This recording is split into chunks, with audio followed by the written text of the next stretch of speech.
Hello friends, मैं हूं सन्मय प्रकाश और आप देख रहे हैं यूट्यूब चैनल सरकारी जॉब न्यूज़। तो कई महत्वपूर्ण टॉपिक्स हैं जो देख भी रहे हैं, एक एक करके सब पर चर्चा करेंगे।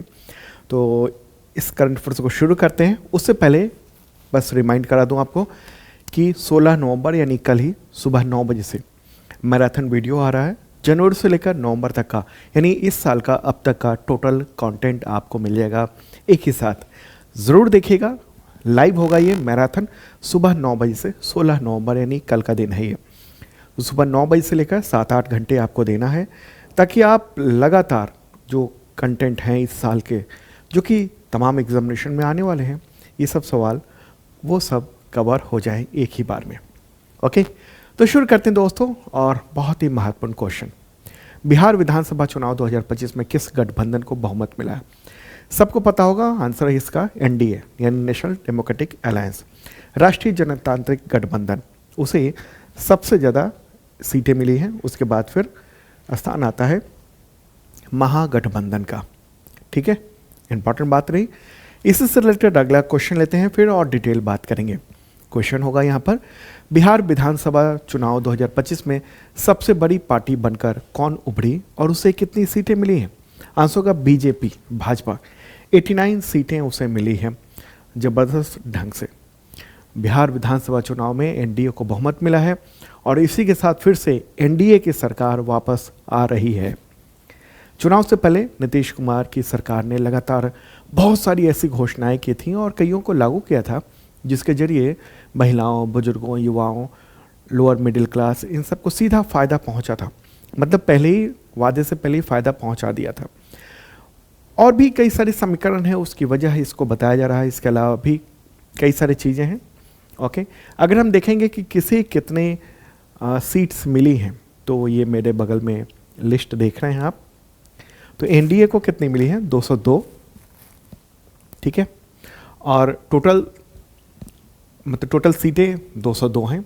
और अच्छा, एनडीए में कौन कौन सी पार्टियां हैं? बीजेपी है, उसे 89 सीटें मिली हैं।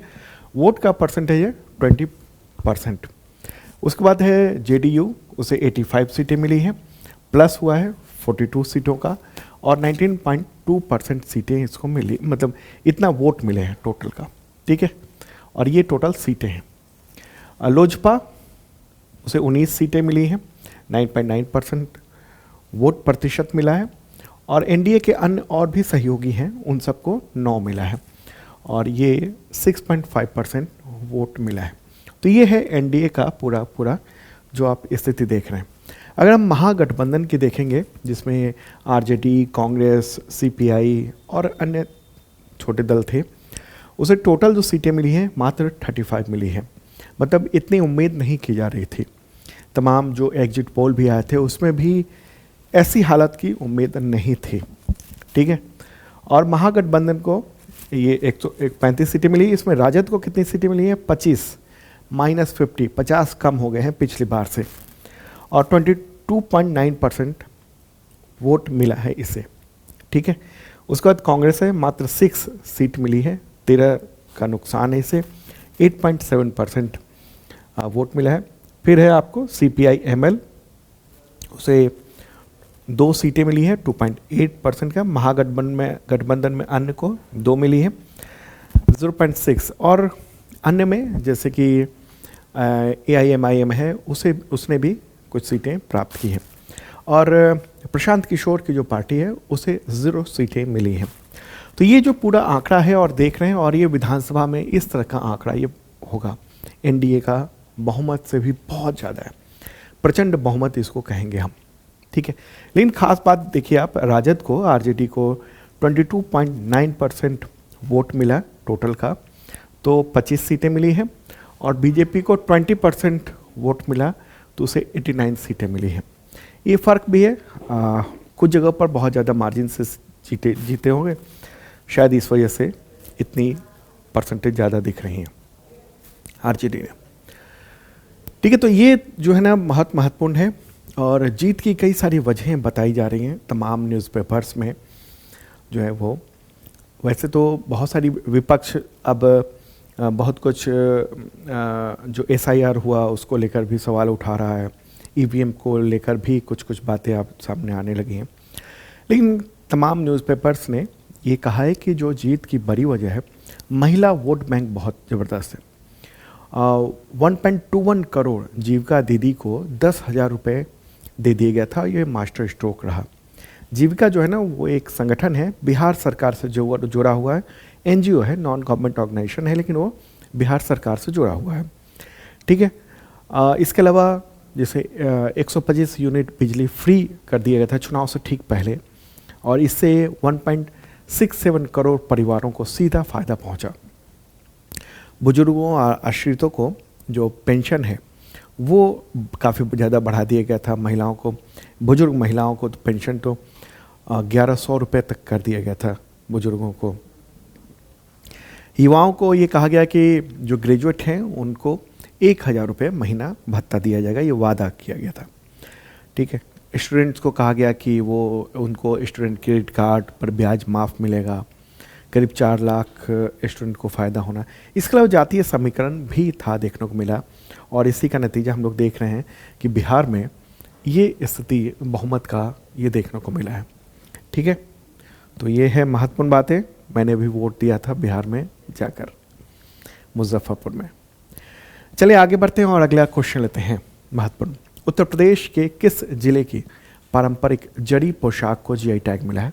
आंसर का मथुरा। जड़ी पोशाक भगवान श्री कृष्ण से जुड़ी हुई है। ये देख रहे हैं, ये पोशाक है जड़ी पोशाक, और इस तरीके से ये दिख रहा है।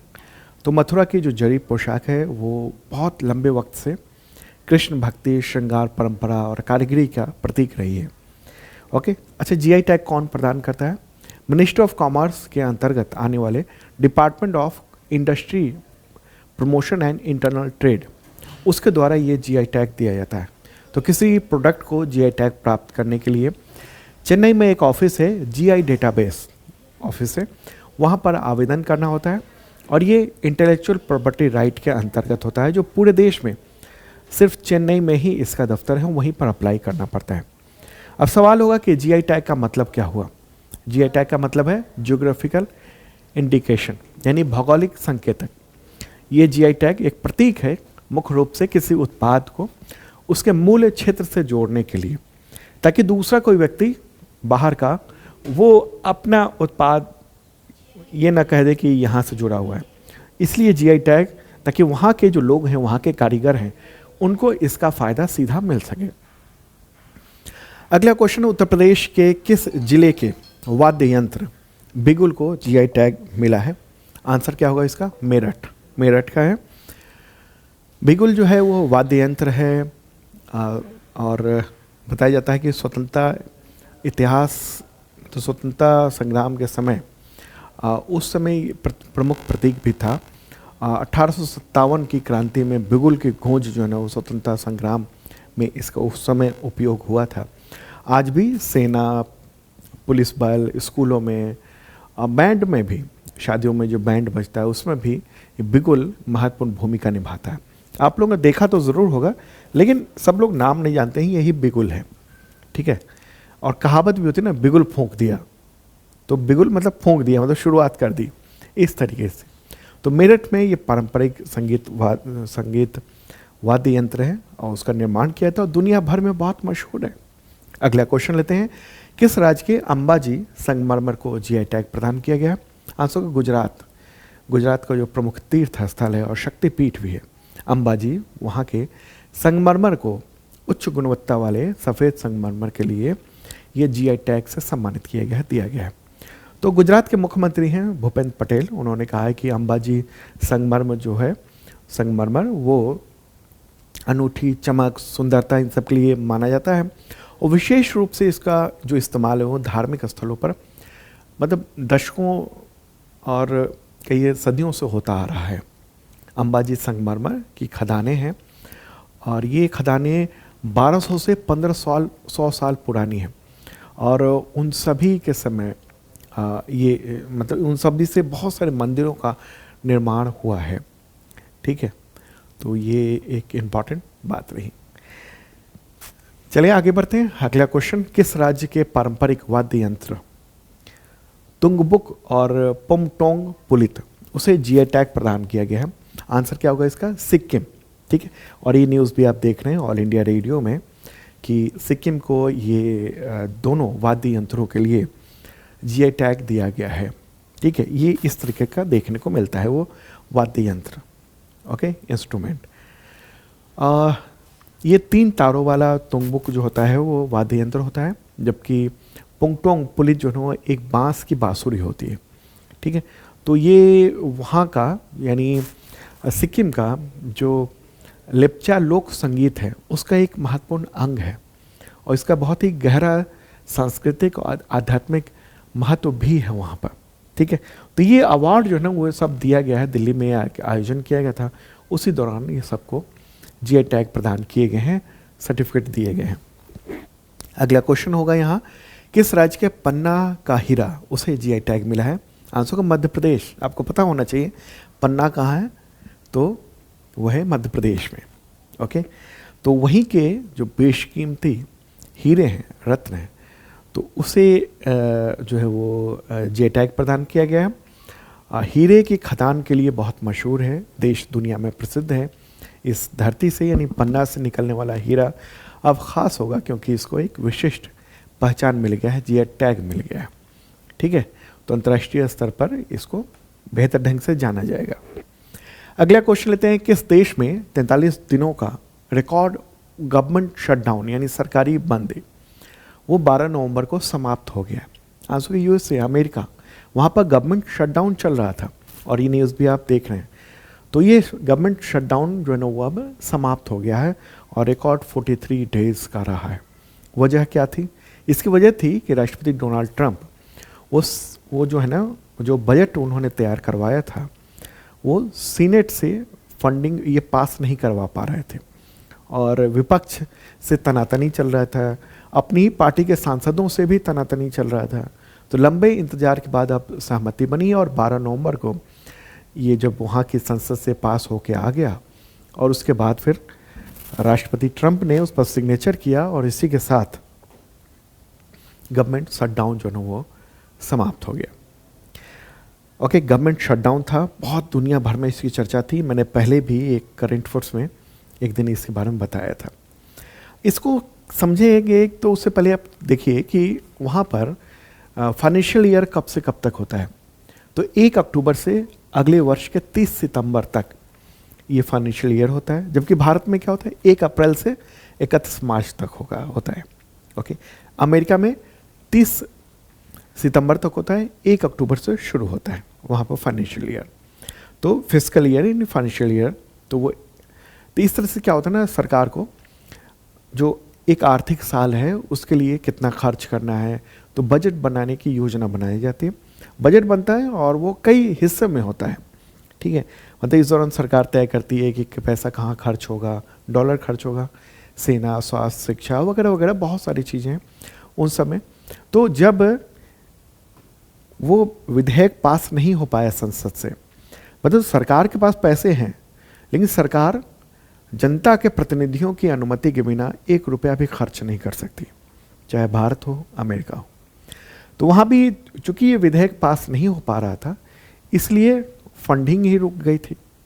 लेकिन उसमें संविधान में वहाँ के कुछ प्रावधान दिए हुए हैं कि कुछ जो इमरजेंसी की चीज़ें हैं उसमें खर्चा हो सकता है, राष्ट्रपति जो है ना वो कर सकते हैं।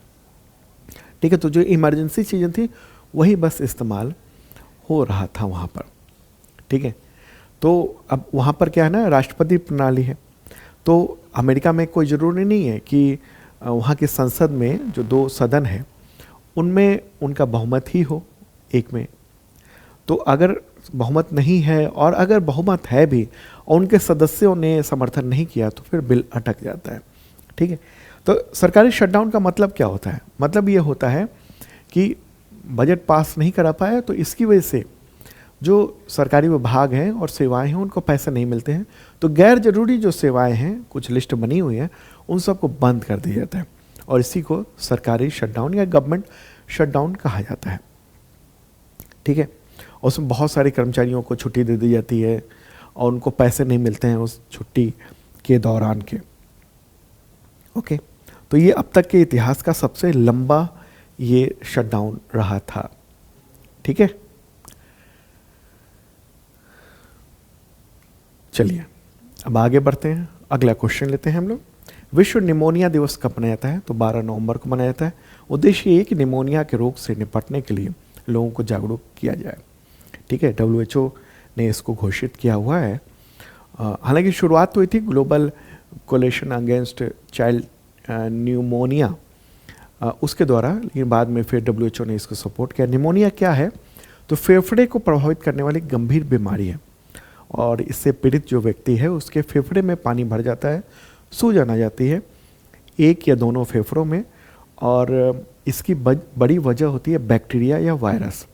निमोनिया होने की वजह से फेफड़े की जो वायु थैली है उसमें मवाद वगैरह भी भर जाता है, पानी भर जाता है, तो सांस लेने में बहुत दिक्कत होती है और इससे मौत भी हो सकती है। अगला क्वेश्चन, अक्टूबर 2025 में खुदरा महंगाई दर कितनी रही? खुदरा महंगाई दर अक्टूबर 2025 में कितनी रही है? आंसर का 0.25%, बहुत कम खुदरा महंगाई दर देखने को मिली है, बढ़ी हुई।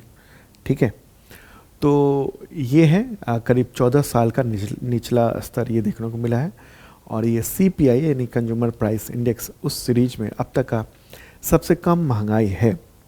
ठीक है, तो CPI जो है ना, कंज्यूमर प्राइस इंडेक्स, उसी के ज़रिए तय होता है कि खुदरा महंगाई दर कितनी है। तो उसका बेस ईयर 2012 है, मतलब कि 2012 की कीमतों के आधार पर, मतलब उसी की तुलना में ये महंगाई दर देखी जाती है कि उस समय कितनी रेट थी और अभी जो है ना वो कितनी रेट है, और पिछले साल कितना था उससे कितना बढ़ गया है अभी। ठीक है, तो क्या हुआ है ना कि पिछली वक्त में हम देखा है कि GST कम किए गए थे, उसकी वजह से क्या हुआ कि चीज़ों के रेट में गिरावट हुई है। वो भी बड़ी वजह मानी जा रही है महंगाई दर इतना होने की।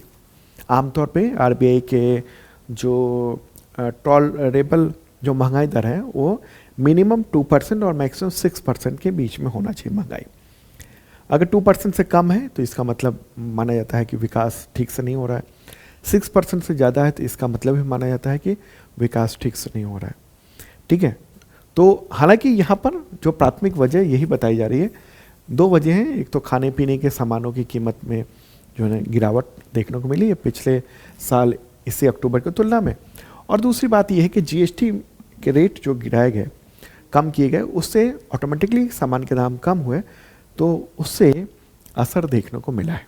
ठीक है, अच्छा सवाल होगा कि खुदरा महंगाई दर कौन जारी करता है? तो NSO जारी करता है, यानी नेशनल स्टैटिस्टिकल ऑफिस जारी करता है। हिंदी में कहते हैं राष्ट्रीय सांख्यिकी कार्यालय, और ये ministry of statistics and programme implementation उसके अंतर्गत आता है, और CPI के द्वारा कंज्यूमर प्राइस इंडेक्स के द्वारा ये तय होता है। अगला क्वेश्चन लेते हैं, अक्टूबर 2025 में थोक महंगाई दर कितनी रही है? आंसर का -1.21%, -1.21%। तो इसकी भी बड़ी वजह ये जो माइनस में चला गया ना थोक महंगाई दर। थोक महंगाई दर मतलब आपका जो आप जिस दुकानदार से सामान खरीदते हैं ना, वो जहाँ से खरीदता है और जिस प्राइस पर खरीदता है उसको थोक रेट कहते हैं, और उसमें कितनी महंगाई बढ़ी है या घटी है? तो ये महंगाई घट गई है, -1.21% है। और इसकी भी बड़ी वजह जो है ना वो GST के रेट में जो कमी हुई है, GST दर में जो कमी हुई, उसको बड़ी वजह ये बताया जा रहा है। ठीक है, तो ये है महत्वपूर्ण बात। अब सवाल यहाँ पर होगा कि कौन जारी करता है ये थोक महंगाई दर? तो department for promotion of industry and internal trade, यानी ये केंद्र सरकार का जो ministry of commerce and industry है उसके अंतर्गत आता है, DPIIT वो जारी करता है। ठीक है, और ये WPI से जारी होता है, मतलब तय होता है, यानी होलसेल प्राइस इंडेक्स के जरिए इसको तय किया जाता है। अगला क्वेश्चन, विश्व मधुमेह दिवस वर्ल्ड डायबिटीज डे कब मनाया जाता है? 14 नवंबर को, और थीम है इस बार की जीवन के विभिन्न चरणों में मधुमेह। तो ये है डायबिटीज़, और डायबिटीज़ जो है ना शरीर में बहुत सारी बीमारियों की वजह भी बनता है, तो इसलिए डायबिटीज़ को कंट्रोल रखना चाहिए और जीवन की गतिविधि ऐसी रखनी चाहिए कि डायबिटीज ना हो। अगला क्वेश्चन, भारत और किस देश के बीच में गरुड़ वायु सैन्य अभ्यास नवंबर 2025 में हुआ? आंसर को फ्रांस में। ठीक है, तो ये 16 से 27 नवंबर तक फ्रांस में ये आयोजन है। फ्रांस का एक लैंड्स जगह है, लैंड्स, और उसका एयरबेस का नाम है मोंट डी मार्सन एयरबेस। तो वहीं पर ये आयोजन हो रहा है और उद्देश्य है कि दोनों देशों की जो एयरफोर्स है उसके बीच में डिफेंस कॉपरेशन जो बढ़े। ठीक है, इंडियन एयरफोर्स का सुखोई 30 MKI उसने भी इसमें पार्टिसिपेट किया है। तो इंडियन एयरफोर्स उसमें शामिल हुआ है और फ्रांस का जो वायु अंतरिक्ष फोर्स है वो इसमें शामिल हुआ है। ठीक है, अगला क्वेश्चन, जनजातीय गौरव दिवस कब मनाया जाता है? तो 15 नवंबर को मनाया जाता है। बिरसा मुंडा की जयंती को ही जनजातीय गौरव दिवस के रूप में मनाया जाता है। पहली बार 2021 में मनाया गया था। बिरसा मुंडा की जयंती 15 नवंबर को होती है और बिहार, उड़ीसा, झारखंड, छत्तीसगढ़, पश्चिम बंगाल के जो आदिवासी इलाके हैं वहाँ पर बिरसा मुंडा को भगवान की तरह पूजा जाता है। उनका जन्म हुआ था 15 नवंबर 1875 को उली हातू गांव में, झारखंड में ही है। और मुंडा जो होता है एक जनजातीय समूह है। ठीक है, और 1894 में बिरसा मुंडा ने मुंडाओं को इकट्ठा करके अंग्रेज़ों से लगान माफ़ी के लिए आंदोलन किया था और वो फिर आंदोलन जो है संघर्ष में बदला था और उसके बाद उनको जेल हुई थी। फिर युद्ध होते रहे, बिरसा मुंडा लीड करते रहे। फिर बाद में जो है ये बताया जाता है कि बिरसा मुंडा का निधन हो गया अंग्रेजों की कैद में 9 जून सन 1900 को। ठीक है, अगले क्वेश्चन, लोक सेवा प्रसारण दिवस कब मनाया जाता है? तो ये है 12 नवंबर को। ठीक है, 12 नवंबर 1947 की बात है जब ऑल इंडिया रेडियो दिल्ली के स्टूडियो में राष्ट्रपिता महात्मा गांधी पहली और एकमात्र उन्होंने यात्रा की थी। तो उसी स्मृति में, उसी याद में ये दिवस मनाया जाता है। तो दोस्तों ये था इंपॉर्टेंट करंट अफेयर्स आप सबके एग्जामिनेशंस के लिए। और कल यानी संडे को सुबह 9 बजे से मैराथन वीडियो देखना मत भूलिएगा, जनवरी से लेकर नवंबर तक का। ओके, और बहुत सारे क्लासेस चल रहे हैं बैचेज के, जैसे NTPC के बैच शुरू हो चुका है, क्लासेस शुरू हो चुकी हैं, ज्वाइन कर सकते हैं आप उसको। इसके अलावा भी कई सारे बैचेज हैं, बिहार के बहुत सारे बैच हैं एग्जामिनेशंस के। और करंट अफेयर्स की तैयारी करना चाहते हैं तो उसके लिए मेंबरशिप प्लान है 2 तरह के, आप शार्प लर्निंग ऐप पर जाकर देख सकते हैं। Okay, bye.